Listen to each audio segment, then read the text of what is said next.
So finally, I think we can be ready to jump into some action. And here they are, as mentioned. I mean, as they go through the decks, I can feel the tension throughout the screen. It gets real at this point. You sit on the table, you look at the playmat, you look at your deck. You're just moments away from drawing your first hand at the World Championship. Yeah, I mean, this is where it all begins. The tournament is about to get underway. You see the players taking their decks out and going to be started to shuffle up and get ready for our first duel. Yeah, you got to knock the table a few times for luck. Hope you know that hand you're not going to have to pass turn one here. And as we mentioned earlier, we can see the useful little cards here to let us know what's going on. So, I mean, I hope for everyone at home, it's reasonably obvious that the players aren't playing at the moment, and we can see that pause button in the middle of the table there just to indicate that the game is not going on. But if the players are playing, it will be turned over to the green play button, and we will be able to see them playing. We'll also see this if, for example, there is a judge call or something like that in the middle of the game, just to let us know and let everyone else at home know that the game is paused and they're not currently doing anything. Yeah, it's an amazing, blue against red, even in terms of sleeves for this round, match. And as mentioned already, it's going to be this Malice against Yumi deck. And yeah, the die roll might definitely, be impactful. We'll see whether they relied on, and especially for Yami, I think it's quite relevant. We have seen players go all the way and focusing on, field breaking spells, or rather take the approach that took YCS Vancouver by storm with, a lot of different entraps and interaction from the end. So we'll see whether that will be the case for Ruben. I'm loving how color coordinated they are. We've got the blue sleeves on the blue slide, and the red sleeve on the red side. I'm probably gonna miss it. There's gonna be a card face down. It's gonna be a mirror force. It's gonna be blended in. You're not gonna see it, and then here we go. I also love these tokens. The World Championship tokens just look absolutely beautiful this year. Gonna have to see if we can sneak a few copies after the tournament ends, if there are any lying on the table, Definitely. And you see the players shuffling. This is the Pharaoh shuffle. This is the recommended shuffle for the tournament. Keeping the cards face down and parallel to the table. Yeah. Gotta do that. Make sure the deck is completely randomized. It's no more important time for it than now. And we can also see what we were talking about before, whether the deck is ready to draw from or ready not to draw from. So that's the green arrow below the concede flag. Players at the World Championships have to be careful before, if they want to concede a game, they've got to just check everything is okay and use one of those flags just to indicate that that is their intent to concede a game. Really just want to make sure there's never any miscommunications. Obviously, we have a lot of players from a lot of different places speaking a lot of different language, so you can't be as casual about it. You don't want to be in a discussion about, who conceded the game after it ended or something like that. Seems like here we are, so let's see this die roll. Ruben with a 6. Great way to start things off against a 5, so barely making it, and I can assume Ruben will be the one going first with this Yami deck. World Championship skills on display there, rolling that 6. Would expect nothing less. He is the world champion for a reason. Yeah. All right. So let's see. Let's see whether that obedience code will be on the line. Here we go. Will we see that turn 1? It's the classic. Whenever you have Perulia in hand against Yami, they always have obedience code. That's just the rules of the game. So let's see if that will be the case. Yeah, you mean touched on obedience school. It's a key card. Not only is it a powerful card, but it's a way to it's usually used as bait almost. To see if they have something like Ash Blossom and Joyous Spring to check it. But because once you use it, the drawback is that you aren't going to be able to access a powerful card like Herald of Arclight. But still, definitely worth using in the Yummy strategy. And the first card we're going to see activated at the World Championship in 2025 is Sky Striker Mobilize Engage. Yep. Obviously, alternate artwork for anyone wondering. And yeah, we have seen this plenty of times before. Given that the synchros are generic, you can just take advantage of these Hornet drones and just make it the best of it. Yeah, it's one of those things that when you imagine somebody saying to you a few years down the line, you're just like, yeah, Sky Striker you know, engage's full Yummy combo. They'd be like, what? How are you getting from these Sky Strikers into this other deck? But yeah, a Link 1 and a level 1 token turns out is full combo for the Yummy deck. But instead, we are gonna see a clutch play from Ruben. He's not gonna use the Sky Strikers, because if you keep this token around, the token actually says that it cannot be tributed. So if you get it by the Nibiru, then the token stays and you can still play through. So very interesting line here from Ruben, you know, just playing around that powerful interaction and just relying on his cookie to perform the combo. And we have not seen any interaction from Yuna up until this point, and here comes an interesting card. Yeah, that's an interesting choice here from Ruben, going for the Star Ham over the Metal Marcher, which I think is the more typical play. But I guess he's got that Fu Velocity he doesn't have much of a use for. And as you said, Marcello, here comes Herald. Herald is a super powerful card against a lot of decks, like, for example, Draco Tail. They really want to send monsters from their hand to the grave, but I think Malice, the cards are getting banished. I think they're okay. And we see the Cupsy Yummy Way is going to let Ruben add some more Yummy cards from the deck to the hand. Now that he has the Herald of Arc light up for some protection for the rest of his plays, he's going to add Cupsy and Lollipo, the other two Yummy monsters that we haven't got to see just quite yet. Yeah, no. I want to talk about the speed of play here. I think that's something we're going to be able to notice throughout the World Championship, is players are going to be playing quickly because they want to avoid reaching that 50-minute limit. Yeah, very clean play from Ruben here. We're seeing like slightly, you know, unusual sequencing. I think when you first pick up the deck, you're like, okay, first I do this, then I make the Yummy Way search 2, and then this. Yeah. But Ruben knowing, okay, now he has the cards he needs, so he can make the Herald first and then do some other plays. No, he played amazing, and mainly from Nibiru, as mentioned, like keeping the token until he was able to make the Herald, and then he took it out of the field, and now, yeah, he just sequenced it quite correctly, and now he's able to add that surprise. With the Cupsy? Such a good card. I love it, honestly. It does everything. It does, you know, it's an extender, but also able to, you know, just return 2 cards to the end. Yep, and that's a Yummy Snatchy in the extra monster zone, which is going to allow Ruben to special summon Lollipo Yummy from the hand, and now he is very well set up. This may not look like a lot, but Yummy is one of those decks where it puts out a decent amount of cards on the field, but has a ton of more interactions than you may realize from the beginning. Yeah, absolutely. And let's see. Let's see. Also, here comes the third question, whether Yuna will even try, or maybe just preserve information, because this is a lot to deal with, actually. So yeah, what I want to see from well, let's see from Yuna. Dark Ruler no more in the main deck. Wow. We're already starting things off with an incredible, unexpected way. That is a bold move to include a card like that, but the preparation from Yuna, she knew she would need it, and it's already paying off here huge in the first round. Yeah, that is a super powerful start for Yuna. Following it up with the Hornet Drones. These are 2 cards you would not expect in a Malice strategy. That's what I'm saying. We are in we're in store for full surprises this weekend. And I mean, I'm pretty sure here Ruben is thinking mirror match, right? You see the Hornet Drones, like we have seen some builds playing, you know, Droplet and maybe Dark Ruler, so I'm pretty sure he's thinking he's up against a mirror match right now. And that might affect his play significantly, because you know, all you need to just combo is this token, but if you're playing Malice, that's not quite as powerful. And now, now all Ruben's form of interaction that we know is the Yummy Surprise that he has face down.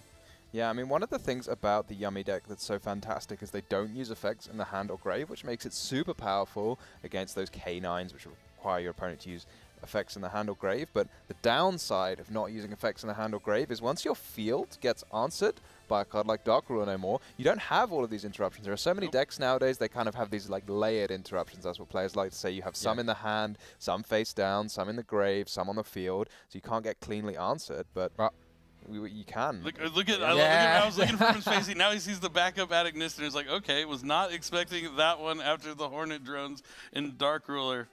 Yeah, that was definitely, you know, catching Ruben a bit off guard, and yeah, we had the Engage next to it. Yep, so she swaps the Engage for a copy of Wizard at Ignister. And backup at Ignister, that was a normal summon, I want to say. Special, probably? No, it's not a dark. No, it was a normal, yeah. Oh, no, because Kagari, I think it says you need to control a Cyburst monster, and Kagari is a machine? Yeah, that's right. So, are we going to see maybe a Phoenix Oh, SP. Ooh, That no, makes it's more. just The gonna- modern SP. Okay, Yeah. okay. My mind was forgetting yeah. that one. That one's much better. So what we're looking, if Yuna has something like Gold Sarcophagus, Malice and Underground, or March Hare, maybe banishing a Malice name from the hand would be a way to get some Malice monsters onto the field. Yeah, SP Little Knight not being able to attack directly, not a big deal here because the Dark Ruler no more is going to prevent her from inflicting any damage anyways, but forcing out the Yummy Surprise right now with the SP Little Knight. But this SP Little Knight's also going to disrupt the monster coming back as well. But then, Yeah. you just need the Ooh. one monster to come back, right? And then you kind of start the Yummy train again. Mhm. It looks like nothing, but then it just turns into more, and then you get a Snatchy, Oof, and then but some we have more. Droplet Dark- next. Wow. Dark Ruler no more, Forbidden Droplet. This is just incredible deck building. I mean, this was one of your questions at Yeah. the beginning. Is it deck building or play? It's a combination of both, and Yuna's looking pretty good here. And there's the March Hare, another way to extend it. And she has a, what is she going to Just banish? discarded. Yeah. Oh, she White discarded the Malice Rabbit. monster. So she did have the March Hare plus the Malice monster to continue the plays. This is an incredible hand here from Yuna. Really incredible stuff. Like every card on Ruben's field has been answered at this point, so just Yep. the one card in hand gonna have to get him there. But it's hard to imagine a single card that's gonna stop this, with the exception of Artifact Lancia. But I mean, Yuna has used every card in her hand as well. Yeah, it's down to This is when the Yu-Gi-Oh! wire. This is when Yu-Gi-Oh's at its best, Marcello. It's really amazing stuff already, and you can see the difference, in the deck building. Yuna choosing all these powerful spells, going second, and getting rewarded by it. Pretty much now the only thing she has to pay attention to is the field spell. Boosting everything by 500 for each light beast right now. But outside of that, yeah, I mean, one card in hand from Ruben, and that's impressive stuff. yeah, everything negated.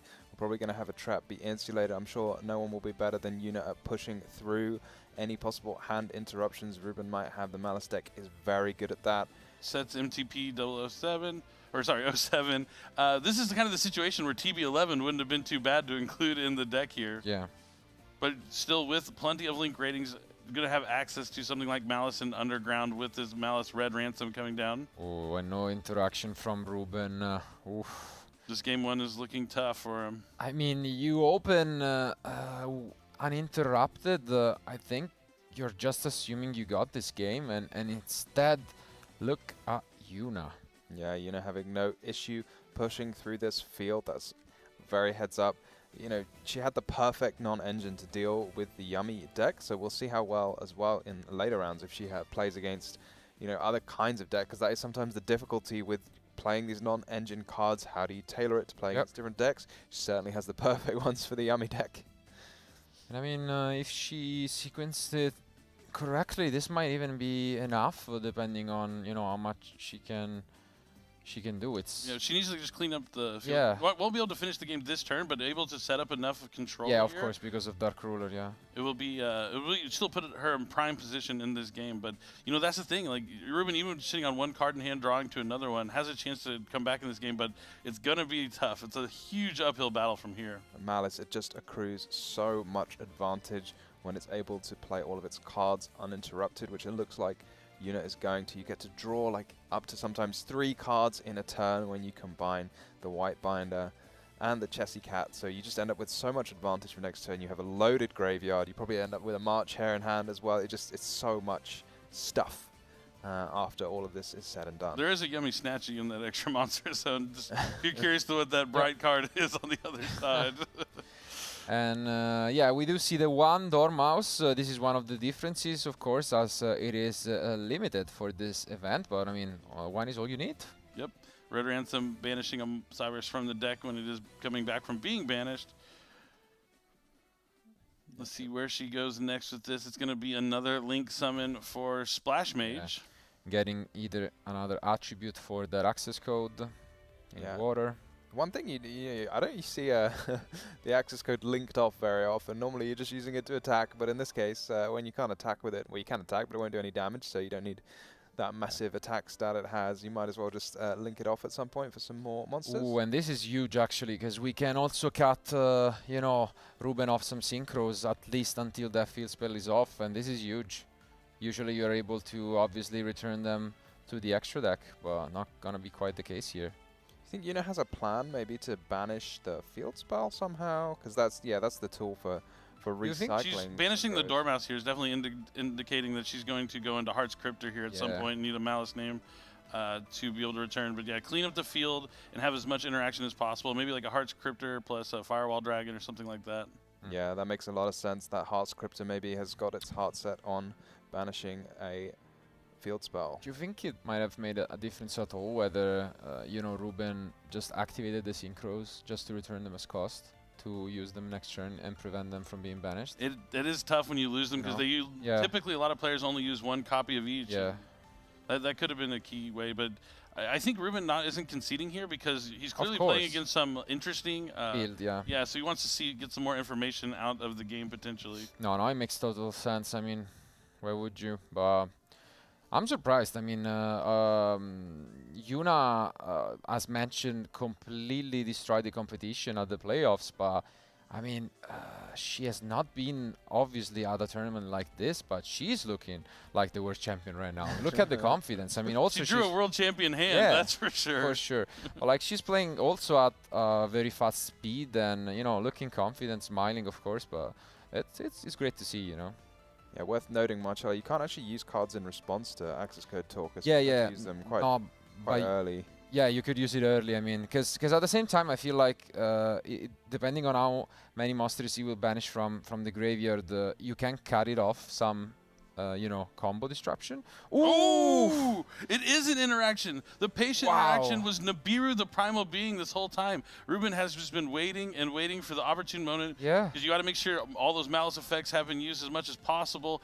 And wow, and the Splash Mage is also already gone since Yuna used it to get another attribute for access code Talker. So there's not going to be any access to something like Link Spider into a Splash Mage afterwards to still go into things. But at the same time, being able to access the Malice March Hare with the White Binder in the graveyard will still be advantageous to her because she'll be able to get back the White Binder, potentially summon a White Rabbit, and still have.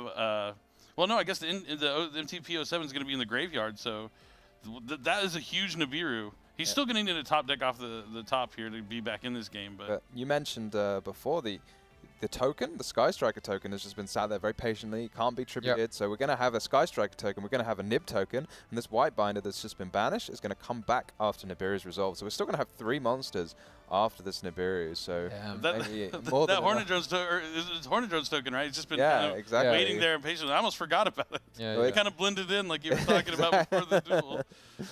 Yeah, we need red tokens for that side of the field and blue ones for the other. But yeah, I mean, Nib's such a powerful card, but Malice a deck that gives you so many monsters that maybe it just doesn't, in this case, doesn't matter.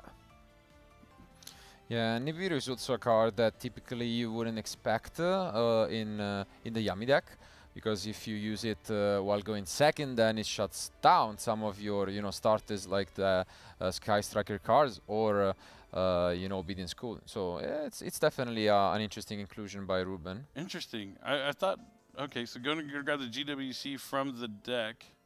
Nibiru is one of those cards I feel like it gets sometimes against stronger players, they'll be better at playing around the Nibiru. So maybe at the World Championships, there'll be players who just consistently know exactly what to do. Like we see Yuna here. It was just like, okay, I've still got 3 monsters. Well, the only card you were talking about, Billy, was that Heart Scriptor, and that's still going to hit the field. The field spell's gone. Because of that token, the Sky Striker, the Yeah. Hornet Drone's token gave her that extra monster she needed. She didn't need to go in anything like Smash, which is just incredible. You can see all well calculated here. Hopefully, Yuna still remembers that she can't attack directly or do any damage, so doesn't try to go for game here. But the plays have not stopped. Wizard Agnister is going to special summon and bring back the Chessie Cat. Yeah, what is even left in the extra deck to go through at this point? She's used all of the Malice Link 3s. I mean, it feels like with Malice, once you get to 1 Link 3, you're always in such a strong position, but going through all 3 is crazy. Oh, are we going to see the Allied Code Talker? Yep. Here Oh we yeah, go. it's in there. Agnister. Oh, Ruben is going to surrender. You see him grabbing the white flag. Yeah. He's seen enough. He knows there's no card in his deck he can draw. Doesn't want to That waste is it. any more time. And Yuna, despite getting the Beerroot at a late point in the combo, just cool, calm, collected. And, I told you, it's just about the preparation. When it meets opportunity, it equals results. Yeah, what an amazing show, and game 1 goes to Yuna, going second against the Yami full opener with the Herald, the surprise, you know, the full setup, Nibiru in hand. I mean, that's impressive. Obviously, at the same time, I mean, we've mentioned it before. It's up to deck building. It's up also to the card that you draw. But I mean, full engine plus Dark Ruler No More, Droplet. I mean, so many interactions going second. It's great. And in Master Duel, maybe you wouldn't be as surprised to see like a Dark Ruler No More included in the main deck because there is no side deck. But that is not a usual thing for the TCG. It is very rare to see something like that included in the main deck. But it's already paying dividends here in the first game of the World Championship. Yeah, and it's probably going to be playing on Ruben's mind because it's a very, very scary card for the Yummy deck. Normally, your Herald is the card that makes you feel safe. You know, there's not much that can go wrong. It's quite insulated from Droplet by itself because your opponent can't send monsters from the hand to the grave. So they often can only send so many cards when you have a Herald for a Droplet, but when you combine them all together, oof. It was truly a 6-card combination, and that like you really couldn't pick anything better. Down to the March Hare to banish the White Rabbit to extend on you normal summon the backup, but you needed to play it correctly too, and Yuna did that because like normal summoning backup out of Ignister is not something a lot of players would think about, especially when you have like a Malice White Rabbit in your hand. You would think, oh, I want to normal summon my White Rabbit, so later on when I have a Cyber's Link, I can special summon the backup. But she knew from the beginning that that was not going to be the path to victory. No, it was an amazing show for sure, and now the question is going to be once again, how well did Ruben prepare for the Malice deck in the side deck? Are we going to see those Artifact Lancias in there or not? I mean, that could be a huge difference, especially because I feel like you must be worried if you're Ruben. I mean, you went first, no interruptions. You set up your old field, you still lost quite convincingly. It wasn't even close. I would be scared, you know. It's like I'm gonna do it again, but I mean, is that gonna work out this time around? Yeah, I mean, going first with Yummy, and when you're diving into the side deck, if you were like looking at the deck list from YCS Vancouver, a card that was really popular in the side deck for Yummy, Solemn Judgment, because as we saw, the cards that can break through fields are the cards you need to stop. So maybe being able to go to the side deck, I don't know if that's something he may be playing, but Solemn Judgment would be a potential card that could shut down cards like Dark Ruler No More. Yeah, for sure, because the Yummy deck is so efficient at playing into hand traps. You know, if you get Ashed, you get Veiled, you can just tag out your Synchros, get 2 more back from the grave, and kind of keep going. But when you see nothing, I always feel like I always get a little scared if you're like comboing and your opponent doesn't play anything, and you're just kind of looking at them being like, what have you got? Like, why haven't you done something? Use some cards so I can play through them. Because there are those times sometimes when you have like a full engine hand, you draw like, and then your opponent's like, okay, like that's fine. I'll just play my Dark Ruler. Yeah, absolutely. And also it comes back to bite some of the strategies that we have seen. If you know, end traps are that popular, sometimes you side trust, talent going first. That doesn't work against this approach. All right, game number 2. We're going to jump right into it. Players are going to be playing quickly. Yeah, maybe Thrust is a card that Yuna might be using, because, as you say, the Dark Ruler are quite uncommon, but I think it's quite common to include a few like kind of versatile targets if you run a card like Triple Tactics Thrust. So maybe that's the plan there. Maybe it was just one. Maybe there's just one Dark Ruler, and I do wonder. I mean, even though he had the Nibiru there, there might have been some thought to just concede just a little bit quicker in that game. Because I mean, the clock is something you have to pay attention to now. It's not just by happenstance. Like, you have to know that you need more time to keep playing. So that might be something that comes back to bite Ruben if he doesn't able to take this game down. But you need to play quickly with the new time rules at the World Championship. Yeah, but at the same time, this field-breaking approach doesn't line up that well. Because I mean, if you're not going to interrupt your opponent, these combos take a while. You know, even if you're fast, some minutes are gonna be, you know, spent on that. And let's see whether that will be the case, as Ruben most likely is gonna try to repeat his opener. Yeah, I think that's a really important point, Marcella, because that went as well as it could for Yuna almost. You know, she used you know, 2 cards basically to shut off all of Ruben's interactions, and the game still took a full 20 minutes, right? So obviously we have 50 minutes now rather than 45. And we have 30 minutes on the clock. So even like a complete ideal scenario, very like dominant game 1 for Yuna, and it's still 20 minutes. So if you play 3 games that long, you're going to run out. Yeah, hopefully, the clock is going down, and I think the players are being told away from the judges, so hopefully they give them some time back on the clock. They can always extend the round and add some 3 minutes on the extension, so hopefully they're keeping that in mind while they're holding the players from starting this game, because this is, just time running on the clock. They should be allowed to start playing right now. But, you know, that is probably, you know, they're being told to pause by the judges, and I do hope they return the time to them onto their clock afterwards. And if someone can communicate that to the judges, that would be fantastic. Yeah, so players just giving each other the stare down in the moment. I mean, beyond asking the players like what things like, we just want to make sure that they are given back this time that they're being held up for too, because it has already been like 2 minutes since they have been ready, and they need to have that clock, that time added at the end of the round. So there's a chance, even though the timer is going down, there will be more time played after the clock, because time extensions are still something that will happen. Yeah, it looks like we did pause the clock, but yeah, we have at least 3 minutes that need to be added on to the end of this round. Yep, there we go. We're getting the time back right now. Time back, and that means that our duelist will soon enough pick up their cards. Obviously, still only the first of the remaining rounds, but you can see Ruben is completely locked in. He definitely doesn't want to lose this one out easily, and let's see. I think they can start. There goes the end shake, and let's take a look at this end. I see a nice starter from Ruben. Let's see what he wants to go for. Did Ruben let Yuna go first? Okay, no, no, and there comes the best normal summon of the deck in the Capsi. Yep, Yummy Capsi. The Yummy deck is just one of those decks that's the most fabulously consistent of almost any Yu-Gi-Oh deck I've ever seen, because any of the level ones almost end you on the same field. And then you have two extra power spells, right? You have the Obedience School, and then you have the Hornet Drones and 3 copies. It's so consistent. It must be some players' absolute dream to play with. Mine. I really like the deck, but I mean, here I'm also interested in the sequence that Ruben is gonna go for. Most likely in-house, can assume that there is no interruptions in Yuna's end. It's gonna be Cupsy Way. Yep. That's a good guess. I mean, you can tell by him searching. You can't tell by the picture. Fair enough. We're probably going to get the other name, so the Lollipop and Cookie. Then discarding something from the end. What is it going to be? Yeah, I wonder if we see maybe a slightly different line from Ruben this game. Because last time he played very carefully around potential interruptions from Yuna. But when you see cards like Dark Ruler, maybe you think, I'm going to play a bit more greedy. You know, sometimes you have to give up something to do that efficient play around hand traps. So maybe when you see your opponent maybe not running so many hand traps, you can be a little more greedy. Absolutely. And for now, we are just gonna special summon and then actually use the Capsy Way to get into the Link 1. I'm assuming just to go into a Lollipop and bring back 2. Lollipop Way. Yep. Seems like that's gonna be the case. Yep. So we bring back 2 more from the graveyard. Again, uninterrupted by Yuna.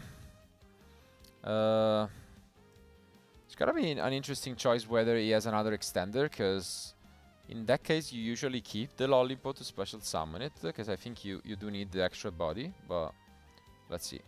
Because obviously these monsters have their effects negated. And here comes yet another Snatchy. Gotta keep summoning Snatchies because you don't have many other tuners, so this is quite a light end field here. That's an interesting decision, not going for the Herald turn 1 against a deck that you have seen, you know, play Forbidden Droplet options, but let's see. Interesting decision by Ruben. Yeah, it's a pass, so definitely a weaker opener as the one in the previous game, but maybe it's gonna work out. And the first question is, are we gonna see that Dark Ruler right away again? Well, this is maybe a good sign for Ruben, because cards like Dark Ruler are fantastic if your opponents put their whole hand onto the field, which is basically what happened in the last game. But this time, Ruben's still holding on to 4 cards in hand, so... Not quite. Yeah. And this will be an interesting one. I mean, showcasing just what the Yummy deck can do. Is there gonna be a Ghost Spell, some interruption here from Yuna? Oh, there is the Artifact Lancia. Prepared for Malice. Artifact Lancia we're talking about was not only just the most popular side deck card in the past, it was the most played card at many of the events previously, and it's still in the side deck here for Ruben. And any of the Yummy Way Synchro monsters, anytime an opponent acts as a card effect, they can return themselves back to the extra deck and summon back 2 Yummy monsters from the graveyard, and that's what we see here. That's amazing, but we do see that thrust from Yuna. But you need to play through the Lancia. It's not gonna be an easy turn here. And we do see Ash Blossom on the thrust. Might be a quick one from Ruben. What an opener!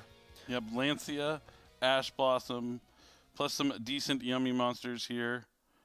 Is that a normal summon of March Hare? Yeah. Not what you want as a Malice player, but you also don't want to see Artifact Lancia usually. Let's see if this prompts any sort of response from Ruben. It looks like it does. He's going to activate the effect of Yummy Snatchy, pay 100 life points to Synchro Summon.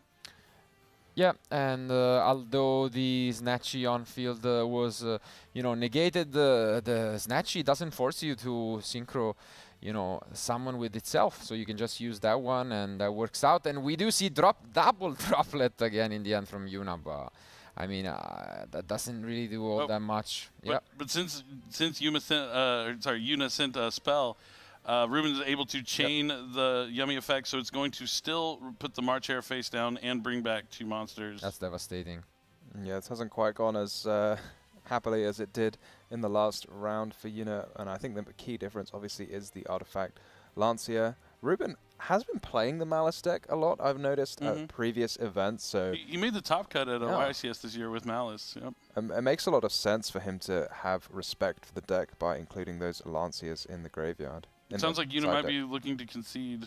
Yeah, that's about it. Reveals is it Wizard maybe, but I mean, anyways, Ruben with the comeback obviously doesn't wanna give it easy to Yuna. Wants to show everyone why he is the world champion at the moment, and we are going to get a game 3 in this opening set. I mean, to be expected. Definitely. It was still 25 minutes on the clock. Plenty of time to play that last game. And that's something with the new time rules. We need like all the players and all the judges also have to be very cautious of the time rules. We can't take up too much time. You can't slow the players down. You got to let them play and let them going, or be ready to add some time on the clock at the end. But you can see the quick play from the players. We're still going to get the games to go the distance. Even though we're in game number 3, we're nowhere near that 50-minute mark. We're only halfway done with the round. Yeah, it's fantastic. It's been very fast, very clean from both players. I'm interested to see what we have in store in the side deck from Yuna, because we saw a lot of going second cards, I feel like, those Dark Rulers, those droplets. And often if you have a lot of those going second cards in your main deck, that means you need some cards in your side deck to swap out for those when you know you're going first. And those cards can often be really, really powerful cards. So let's see what they are. Yeah, definitely. I mean, we definitely know Triple Tactics Thrust is in there, which is notoriously better going first sometimes, because you're able to set those powerful trap cards that may lock your opponent out from doing what they're trying to do.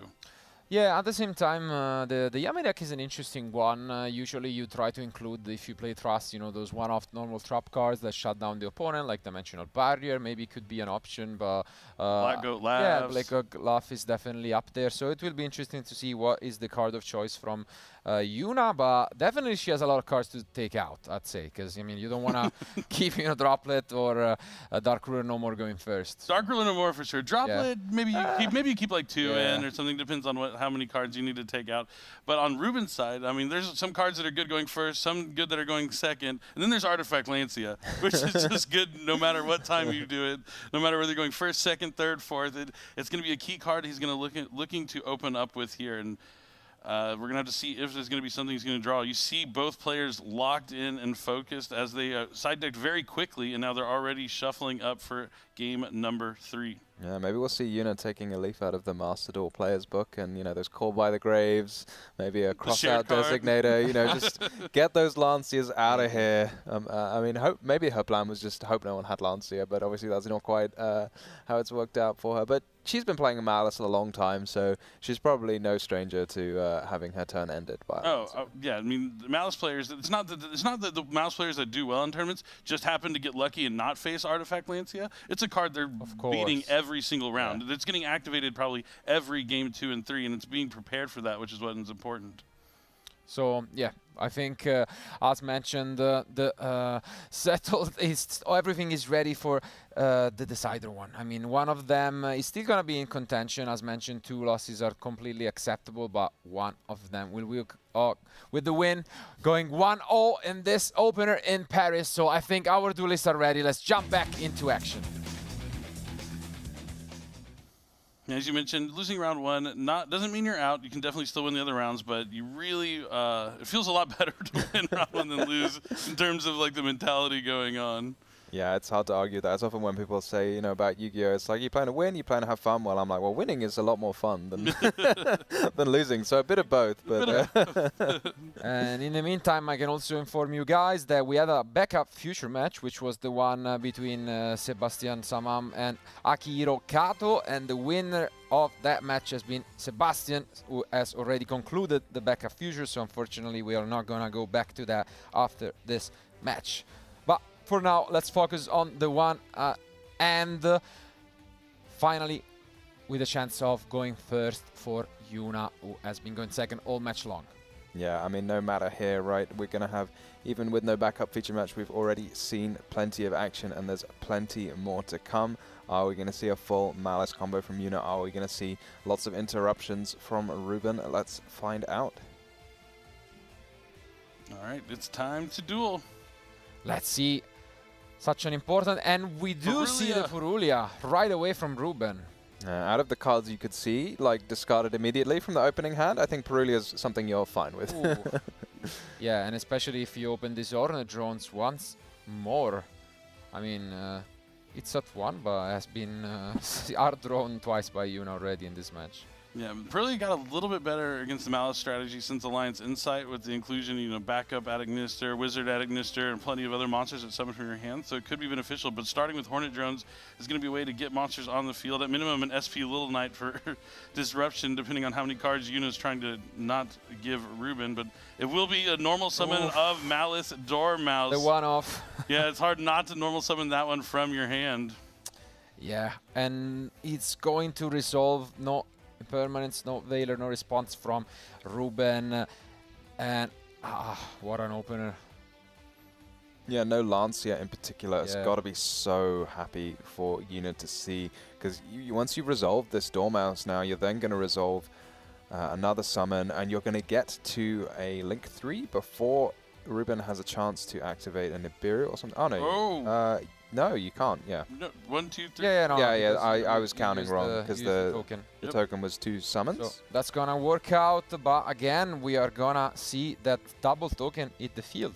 Because again, the Ornate Drones is still there, so at the end of this, Yuna is still gonna have 2 tokens, the one from Nibiru and the one from Ornate Drones. That's one of those like unexpected things you really don't think about, is the Hornet Drones being so good against Nibiru and just providing more monsters on the field. So it's a lot easier to access something like a Heart's Cryptor potentially, or just immediately a Link 2 with the Nibiru token into Haggard Lizard Dose. The Malice White Rabbit hasn't been banished just yet. Ooh. Yeah, this is amazing to see all of the ways that Yuna can just get straight through Dormouse. A Nibiru here. And I guess this is probably why she's chosen to include these Sky Striker cards, because it's not something that we've seen very much in Malice, but maybe she said, okay, I've got one less Dormouse, I need to come up with some extra ways to help me extend, and these Sky Striker cards are doing perfectly for her. And you can tell that she knows how good it is to be like that anti-Nibiru technology, because she just leaves that token out there the entire time. Both duelists have used the strategy, Ruben in game 1 and now Yuna. And I mean, technically they're both tokens, but they do have names, so you can use the Lizard Dose because they have different names. So, yeah. They do have names indeed. And now the Red Ransom is going to add Malice Underground. It looked like Ruben may have thought there for a second, but didn't activate anything. And Tom, you mentioned that Purulia maybe not the most impactful here. So far, she's been able to navigate the turn pretty well with only giving 1 draw. Yeah, just 1 draw. You'd much rather have either of the other 2 Molchamus, Furlos, or Meows. Oh, for sure. Can't imagine Meow's going to be super popular this weekend, but you never know. I thought Ruben was kind of looking at an Ash Blossom in his hand, so maybe he's kind of thinking about what is the best time to activate it and deciding not quite yet. He could be trying to save it for, either maybe like the MTP 07 on his own turn to stop the interruption there from the banish potentially, if he does have the Ash Blossom in hand. But I also thought I saw one as well. I think I saw a bell maybe as well. A proper fistful of hand traps from Ruben, and we're going to see a masterclass on when is the best time to use them and how is the best way to mitigate them. Indeed. And now Yuna not stopping anytime soon. Nibiru has already been used, so that makes things easier from that point of view. And yeah. And this is all because of the Hornet Drones token. Otherwise, she would have needed another way to extend onto the field with like a Link Spider or something. But really showing the application of the Sky Striker cards in the Malice strategy is wonderful. Now Chassis Cat, it's the field. Letting Chassis Cat resolve feels so tough when you're playing against Malice because you know they're just going to refresh their hand. They're going to get more stuff to do. And as well, but often I hear people say when you're resolving Chessy Cat in games 2 and 3, or when you're going first and you've sided in some really powerful cards to draw, you're not going to draw a droplet.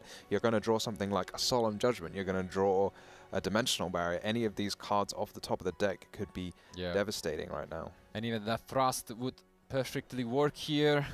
So, I mean, let's see. Yeah, can you imagine a Thrust as well? Once you've played a Nibiru, just any card that Yuna wants will come to the hand. I love the back and forth here. Ooh. Oh, smile after a couple draws. I wonder what it is. Is that the... Either like 2 of the cards she's already got, or 2 of the most powerful cards in the deck. There's no really in between. could go either way. Yeah, they're either the worst cards or the best cards. Yeah. I tend to smile like that when they're usually the worst cards, that's for sure. Same. Same. Cyber's Wicked is going to come down next. I actually don't think that has been the case, I can tell you that much. Oh, and we are actually going to play into this Purulia a bit more. Another draw here for Ruben with the backup Agnister. And now we'll be able to trigger the Cyber's Wicked, and Chilling 2 will be backup Agnister to add.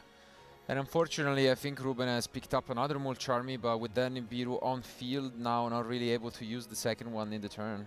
Yeah, maybe he's sort of rethinking what happened there, because you don't really want to use Nibiru when your opponent just keeps on playing without showing you any. You know, you feel like you should at least have like extracted another card from your opponent when you use Nibiru, but it didn't. But then again, once your opponent gets to a Link 3, the Nibiru feels like it loses its value, so maybe he just had to do it then. I guess by reading the Lizard Dose, he just realized, you know, that's what's going to happen afterwards. Maybe just took for granted that the Nibiru was going to clear everything, and no, Yuna already had a way to push through. And I think we have a pause here. I saw Ruben pointing at his headsets. There might be like a technical issue that they might need to resolve here really quickly. Maybe like a cord came unplugged or something, but you definitely want to be able to hear what your opponent is saying in your headsets there. But yeah, this has been incredible. Going back to that Nibiru and somebody on the field, normally when you see your opponent having a bunch of monsters on the field, it's been 5 summons. If I Nibiru, they're going to be left with just that one token. Even though we just saw it in like the previous game, it is not out of the realm to have an oversight thinking that this token is going to stay there on the field because of the Hornet drones not being able to be tributed. Because that is very like a unique interaction that doesn't come up too often. I agree. On the other hand, like Ruben played the same sequence on his own turn in game 1, so he's perfectly aware of that interaction. And I mean, I would be surprised if he didn't take it at all into consideration. But I mean, maybe you're most likely used to seeing that in Yummy, and that's fair enough. I mean, the Sky Striker cards are not that popular in Malice, I'd say. So yeah, that's very true. I guess it's also the question of like, what can you do with 2 tokens? A lot of Link monsters nowadays, they need effect monsters or something, you know, some kind of defining feature, which maybe the tokens don't have, but not the case with the Lizardos. So I guess you don't know exactly what's in the Malice player's extra deck anymore. I feel like maybe a year ago the deck was pretty set, but then as more cards come out, you start to say, oh, I need this Splash Mage, I need this Allied Code Talker, I need this Topologic Bomber Dragon, and maybe the Lizardos was one of the cards that like fell out of popularity, especially with Yuna as well, including a Sky Striker card. So he might not have expected the Lizardos to be in the extra deck. Okay, so it looks like there was a button bumped to like mute one of the microphones, but fair enough. Figured out, so the duel can resume. So we're jumping back into it. Well, yeah, Malice is one of those decks who usually plays 15 different extra deck cards. That is the case for Yuna today as well. And now we are just gonna keep on adding cards back with this March Air. Just an additional disruption possibly during the next turn for the European player. But we are gonna link off everything into... Okay, no. Upgrade. Yeah, it's a hard script. Surely we will see a white binder as well before the end of the turn from Yuna, one of the most powerful cards in the Malice deck. Okay, another card from the hand is going to be summoned Wizard Agnister, so this is going to give Ruben another draw. Yeah, Yuna not that fussed, because every card you give your opponent is one more potential artifact Lancia in the hand. Oh, and this, it was indeed a card drawn off the Chessy Cat, that talent.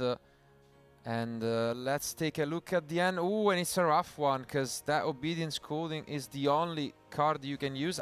But at the same time, if you leave the Nibiru there, you know, it's an interesting choice, but I think it's also a no-brainer. Yeah. Ruben had that Ash Blossom, yeah, and he decided to hold it on the ad of the Malice and Underground. I wonder if that's something he's gonna look back at and think maybe I should have stopped that Malice and Underground from really being accessible, because that got Yuna to the Chessy Cat, which got her to the Triple Tactics talent, which also got her to the Hearts Cryptor. It's hindsight's 2020 always, but that's tough, especially when you draw a second copy of the Ash Blossom. Yeah, that's interesting here from Yuna. I'm amazed to see that, actually, just banishing the Nibiru at this point in time, because we saw Ruben had Obedience Schooled and a couple of Molchamis in hand that were dead. Another Fualis just being active. The Obedience was shuffled back anyways, but I totally agree with you that, that just kind of forces the pass.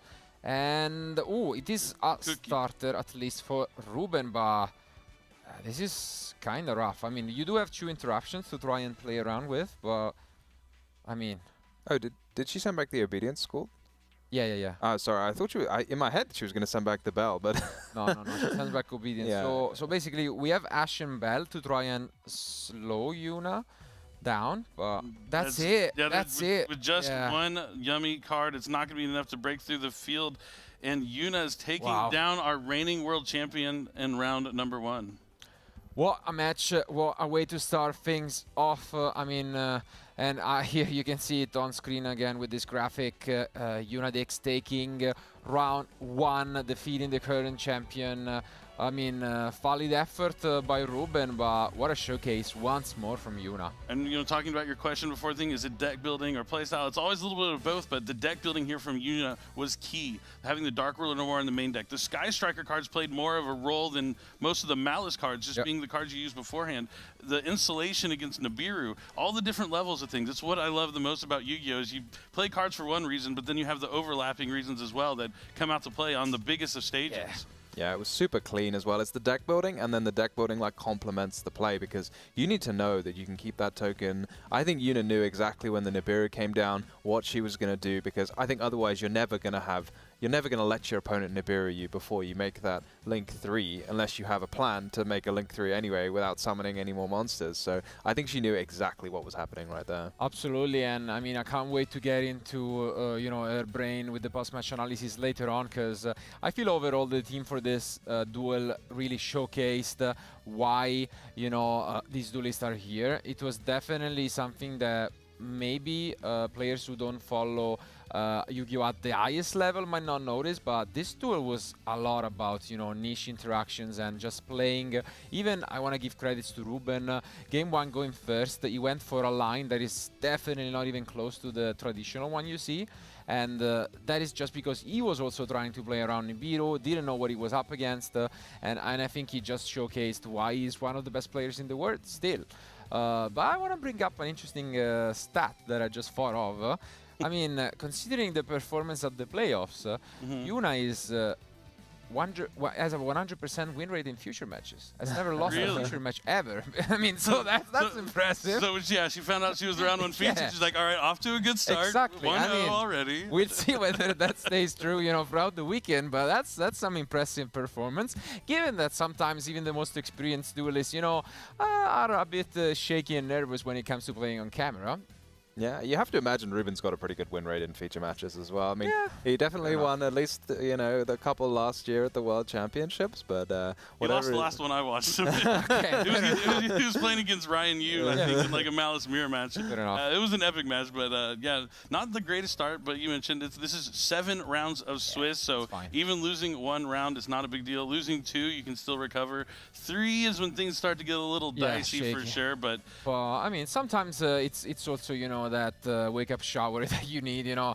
Just round 1, you definitely don't want to lose. You lost a close one, I'd say, and it can serve as motivation to just lock in and focus even more. So I'm sure that Ruben is just not gonna, you know, take it too hard on himself. Yeah, you have 2 paths you can kind of go, right? You can either drown in misery, and that doesn't help anybody. Or you can lock in and use it as motivation to do well in the last rounds. Yeah. And you can also just look at the game, like how many times are you going to go first in game 1 and then get Dark Ruler no more? This is probably the only time it's going to happen for the remainder of the tournament. So you can kind of assess through that, learn from it, and then focus in, and you have to win out the rest of the rounds.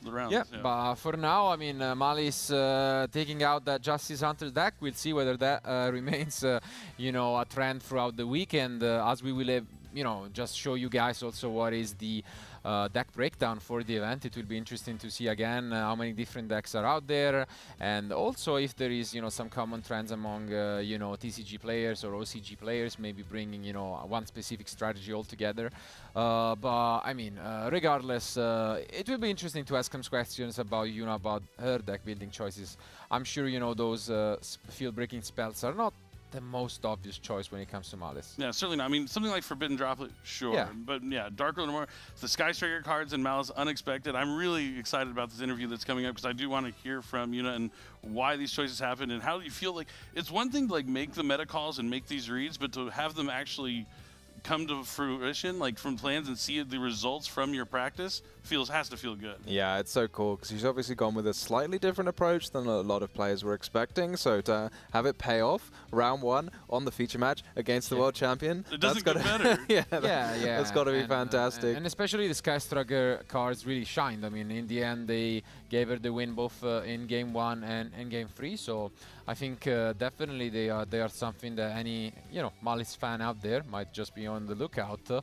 I have to reveal that myself included. Yeah, like I have my Malice cards just in my backpack. I gotta grab me some Sky Striker cards for sure. Ooh, and we see a sneak of an amazing match between European champion Lorenzo Muselli and Julian, all the way with the double qualification as we have mentioned from playoffs and the North American WCQ. So that's an exciting one, definitely. I mean, the truth is, out of the 13 matches that are happening, everyone would be probably worth of being shown. But no, we only have so many cameras that we can give you guys. Both quite stoic-looking players there. Do you think they'd finish, or do you think they were heading into a game 3? I think they are heading into maybe game 3, maybe game 2. Who knows? Maybe game 2. Maybe the 35 minutes game 1.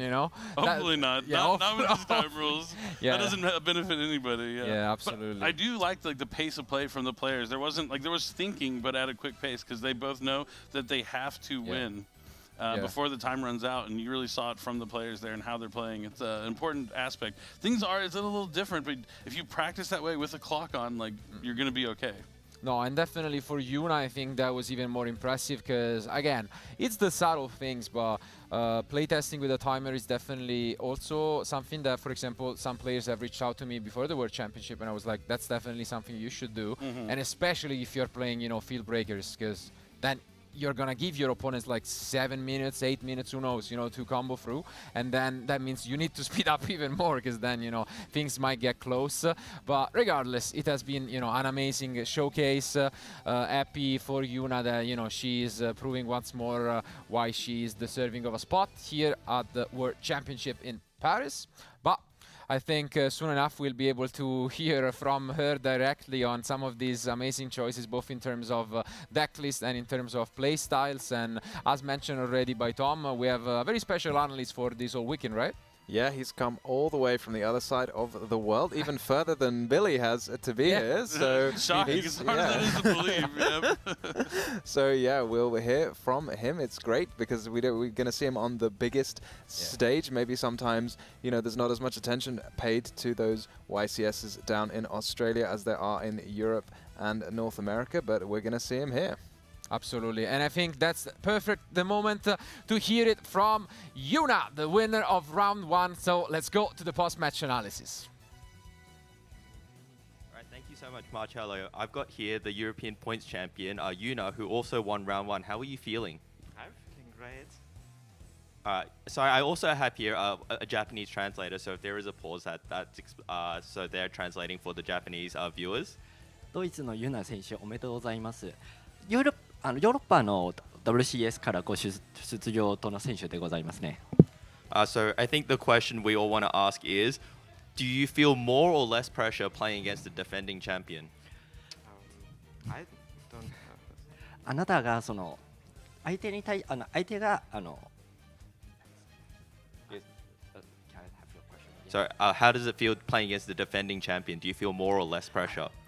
向こうがチャンピオンであったことで彼を倒したことでいかがでしょうか。 Also I liked it a lot, like playing against the different people from the other countries. Where this event is cool about. Like I want to play against everyone, but not the Europeans because I can play the Europeans like at our event. 世界中の選手と戦うことができてとても嬉しいと感じております。ヨーロッパだけじゃなくて他の地域の選手もこの機会でたくさん戦うことができてとても楽しみにしております。 Right. And what does it mean to be? So you explained that that's what it meant to be here for you. What advice would you give to players who want to be here? What advice would you give to players who want to be here? 他にここに来ることは自分が選ばれし者だとおっしゃっておりますが、他に今現場に来られなかった他のプレイヤーたちにどういうアドバイスがありますでしょうか。 I mean, it's like the same as it was for players for me. Just play the deck you like and get really proficient at it, so you can also beat the other ones. 自分が好きなデッキをプレイしていただいて、そしてそのデッキをマスターすることをお勧めしております。それを楽しむことが優勝までの近道だと思います。 All right, cool. So we've got some clips from your match against Ruben. So game one, the first clip here, you went second. You looked into this field. What was your thoughts with your opening hand? 先ほど1戦目のルベン選手との戦いなんですけど、こちらの盤面を見るときの自分の手札の感情はいかがでしょうか。 I saw my starting hand. I had enough engine cards and I had Dark Ruler and Droplet. So as long as Ruben or I can force him to use the spell card to reborn, I can just combo through his board, set up my own board, and then he plays with low cards in his hand against my board. 自分の手札にエンジンとなる起点となるカードがたくさんがありますので、さらに禁じられたひとしずくがもう持っておりますので、こちらうまく活用しながらモンスターの蘇生も行いつつ優勝まで勝つことができたと思っております。 Did you feel any stress game two after you saw the artifact Lancia and that game wasn't going too well? Like before you were going to game three, was there any stress for you? アーティファクトノンギリスを見かけたときに何かストレスを感じていましたか。 Not really. Like I expect not everyone to play Lancia, but I also have a secondary engine that helps me to play under Lancia. So I have like the main engine and two other engines, so I can play really often under Lancia. So it's not too much of a problem. 他の選手全員がノンギリスを使うことは予想は、考えてはいませんですけど、自分のプレイとしてはノンギリスも取った状況でもいけるという戦い方をしております。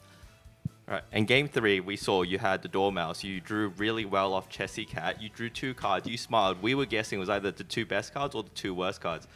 Tell us your thought process. こちらの第3試合の時に、チェシーカットをうまく活用してドローまでもつながりましたんですけど、その2ドローの時はうまくいけたか、それともうまくいかなかったのでしょうか。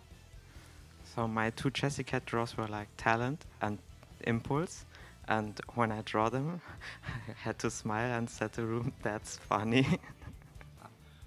自分ドローした時にルーベン選手にこれは面白いですねって。 And yeah, so sorry from that clip there. We saw you activate the talents that, and you looked at his hand. What was your thought process there? Did you think at that point that you had that game on lock? こちらで参戦の後は発動した時に相手のカードを見た時にいかがですかね。 So I had Impulse and a Banish, and the deck can draw no play that plays through both, so I can just pass on what I have. 相手の手札を見た時にこれしかできないですねって思っていて、それを選びました。 So we do want to congratulate you again for winning round one. What is your mindset for the remainder of the tournament? 改めましておめでとうございます。次のラウンドに対してどういう心境でございますでしょうか。